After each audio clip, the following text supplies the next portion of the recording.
Well, ladies and gentlemen, welcome to another instalment of TCS ANZ Big Questions. My name's Adam Spencer. I'm your host. I just sit here and ask the questions. It's all I do, but I ask those questions of fascinating individuals from around the world on topics in this series to do with sustainability in its broadest sense. And I can't wait to see where this conversation goes, because I'm talking to a New Zealand-based political theorist, social commentator, and a co-investigator for Auckland University of Technology's Living Laboratories program.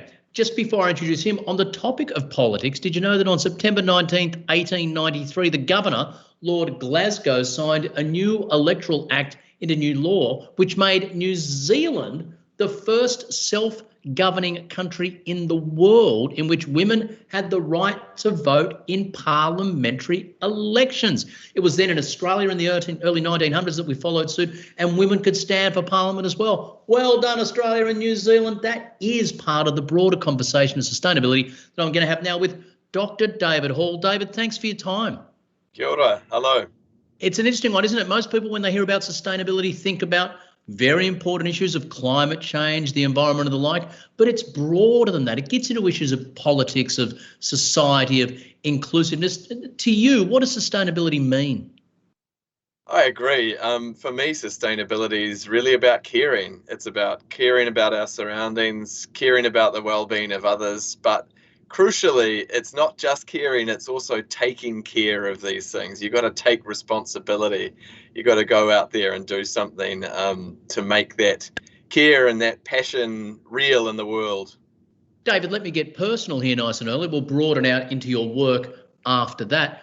Can you give me an example of a personal sustainability challenge you've looked at and thought, yeah, I can do something there? What's something you've taken on and you're happy with where you've landed? Travel free of fossil fuels. I now get around on an e-cargo bike. I got the kids in the front. I got a 2 and a 4-year-old, and they sit in there with little seat belts, and we hoon around the city, just powered by batteries. I never thought when we got that it would be so effective in cutting out car use. It just within a certain distance, it just really makes the car not only redundant, but also really unattractive, because there's nothing worse than being stuck in traffic. And isn't it great also just looking at the looks on their faces as the world just goes flying by at 20, 30, 40 kilometres an hour? Just wonderful.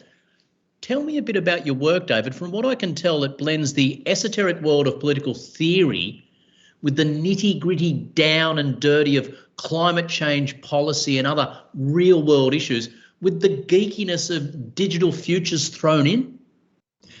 Yeah, I'm an applied political theorist, so I like the big ideas of political theory and philosophy, but I also like using them to apply to big challenges and policy problems that we face today. So one issue I'm really interested in at the moment is the role of consent in climate change policy, because a lot of people feel like they haven't been asked and they haven't had a chance to participate in processes where big decisions are being made that affect their lives. So they feel they haven't given consent for climate change policy, and then that gives them a sense of reluctance and resistance to embrace change. And it doesn't necessarily mean they don't believe in climate change. It just means that they feel like they haven't been listened to. So I think consent is a classic political theory concept, and I think we need to do better at bringing that into climate action, especially as it becomes more urgent and substantive. Dr. David Hall, one of the areas you work in is digital futures. We hear people talking these days about digital sustainability. Two individual words that I understand, but when I glue them together like that, what does digital sustainability mean to you, David? So I actually got into this after the Christchurch mosque attacks, because I'd been wary of the role of technology and the way that it was starting to produce impacts that we might not necessarily like. And the mosque attacks was a incredibly graphic example of that. And so I think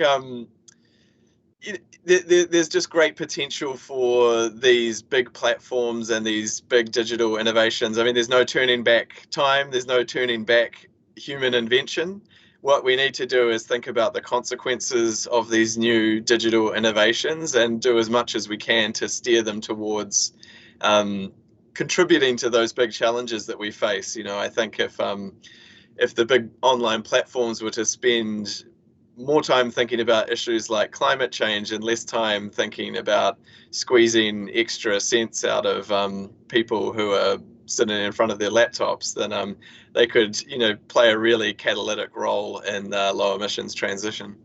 I wanted to close by bringing it back to the personal and asking you an example in your own life where you've been able to connect with your extended family and play more sustainably with technology. You've already talked up the power of the e-bike, not just as you're using less petrol and you're not in traffic, but is there also, what's the social benefit of dad and his kids just banging around like that?